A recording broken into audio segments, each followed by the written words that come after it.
Vamos a continuar un poco con esta lectura de Hegel, de este texto que decíamos, de sus escritos póstumos, escritos que no fueron publicados en vida, sino que fueron reunidos posteriormente.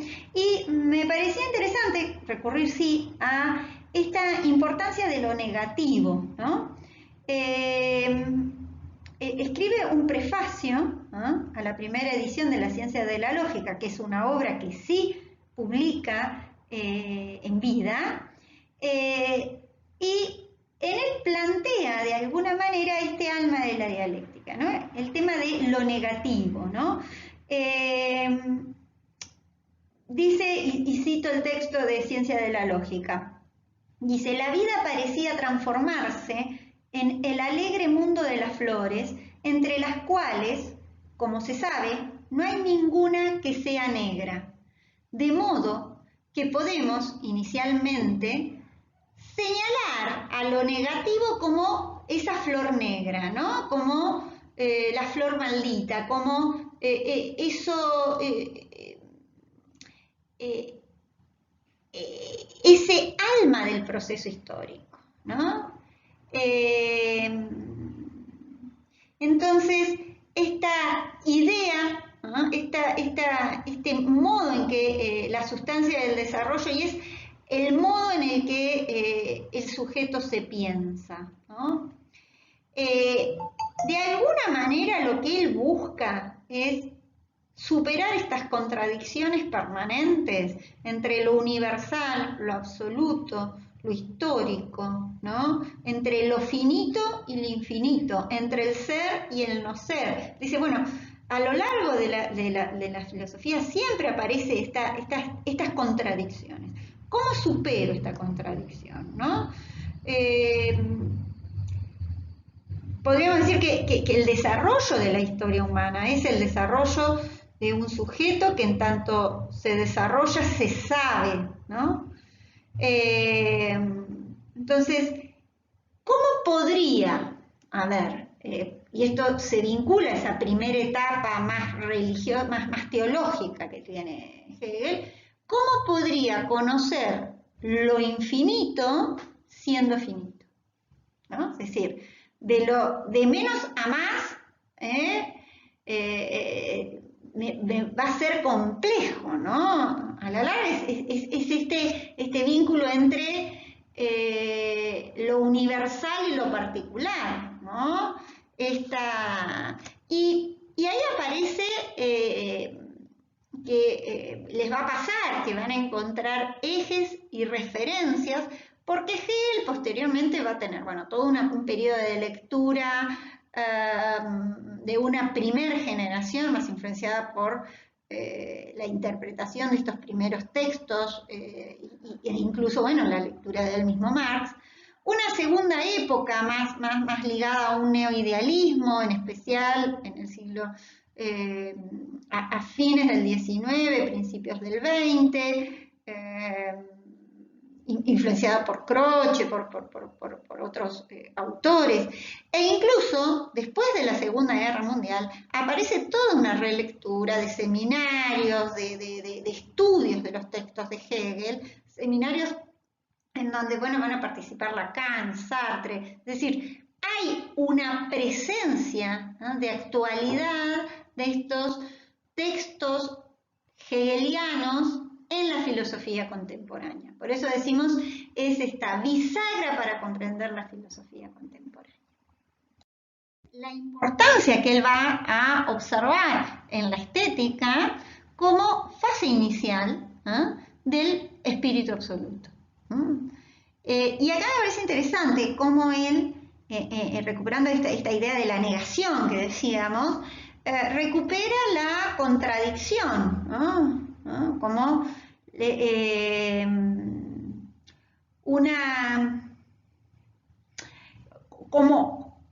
como algo que observa en la historia de la filosofía, es decir, la realidad es dialéctica, ¿no? En este sentido, ¿no? Entonces, esta contradicción, ¿no?, entre, podríamos decir, entre intuición y reflexión, va a poder ser superada para llegar a este conocimiento del absoluto. Es decir, entonces, la riqueza que me presenta el arte es justamente eso, porque recuerdan que hablábamos de la intuición como aquella primera relación que tengo con el mundo, ¿no? Podríamos decir, hay ese conocimiento intuitivo, ese conocimiento, podríamos decir, un tanto inocente, ingenuo, ¿no? Que se tiene, que se piensa de que en realidad hay una relación con las cosas directa, ¿no?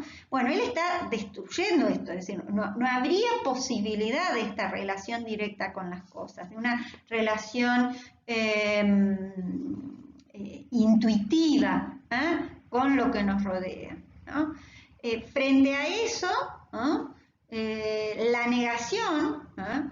Que le lleva a él a observar que lo intuitivo es reflexivo, que la reflexión no es que esa idea de la contradicción entre la intuición y la reflexión no es tal, sino que habría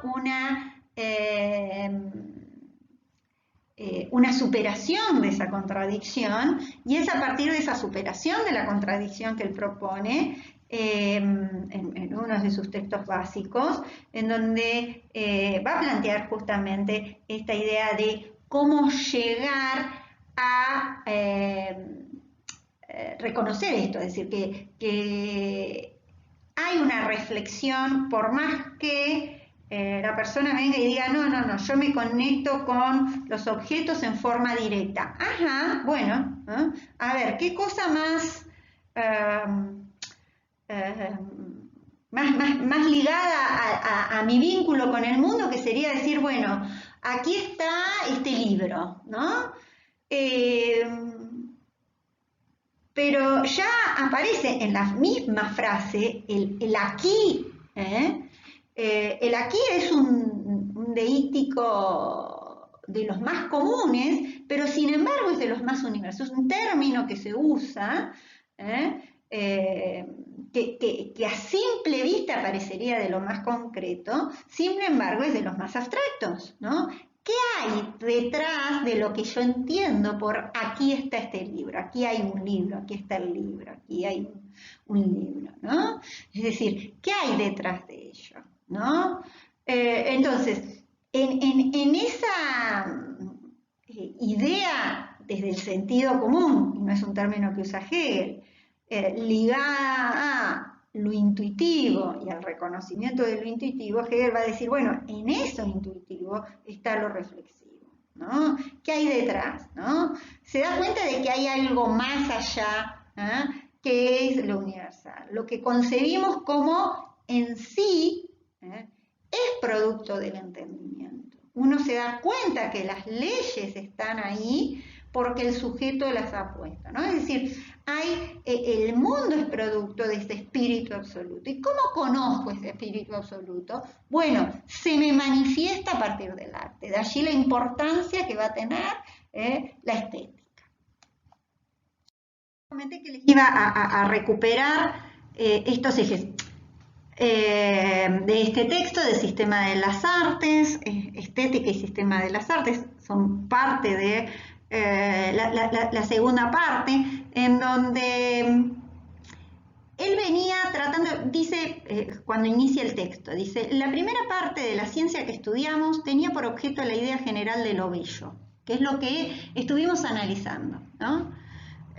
Su realización en la naturaleza y en el arte, el ideal, en una palabra, en la unidad no desarrollada aún de sus determinaciones fundamentales, independientemente de su contenido, ¿no?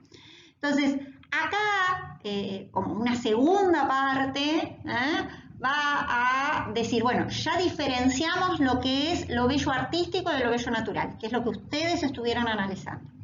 Ya vimos lo que teníamos en este eje de la cultura, perdón, de la ciencia y que era el otro eje que yo les decía que tomaran en cuenta cuando analizaban.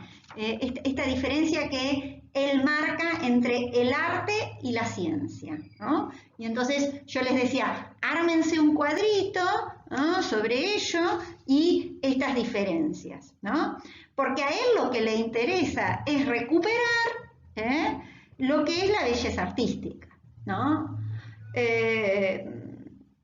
Y esta capacidad que tiene el arte, ¿no?, de la complacencia, ¿no?, que era lo que habíamos dicho, ¿no?, con respecto a la primera parte que ustedes estuvieron leyendo, ¿no? Es decir, ¿qué diferencias habría entre la ciencia y el arte, ¿no?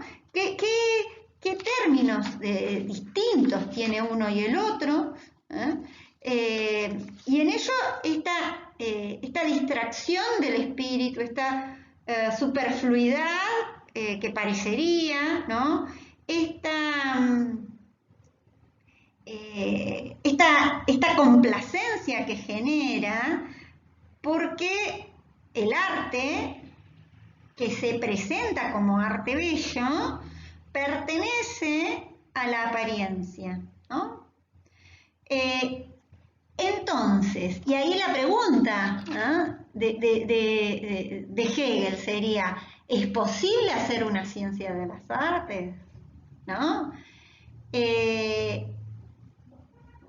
Y entonces se va a interesar, ¿no?, por cómo yo supero esa intuición, ¿no?, para poder, a partir de ese conocimiento que me brinda el arte, ver el mundo, llegar a ese espíritu absoluto, ¿no? Entonces, yo acá les dejo planteado el eje. Ustedes cuando estén estudiando traten de observar, es decir, qué características le pone a la ciencia y qué características le pone al arte, ¿no? Es decir, si yo digo, ahí les dejo una definición, podríamos decir, científica de lo que es un árbol para la naturaleza, para las ciencias biológicas, y una representación a partir de un paisaje de un árbol, ¿no? Entonces, por un lado aparecen detalles, aparece lo arbitrario, aparece lo contingente, ¿no? Aparece esas particularidades que tendría esa representación de ese árbol frente a la ciencia, que va a definir ese concepto, que va a abstraer esos detalles y que va a dejar afuera esa contingencia, va a dejar afuera la arbitrariedad y va a buscar un contenido de lo necesario en sí, ¿no? Bien, entonces, en ese eje, ¿no?, dice él, ¿cómo puedo hacer una ciencia sobre lo bello?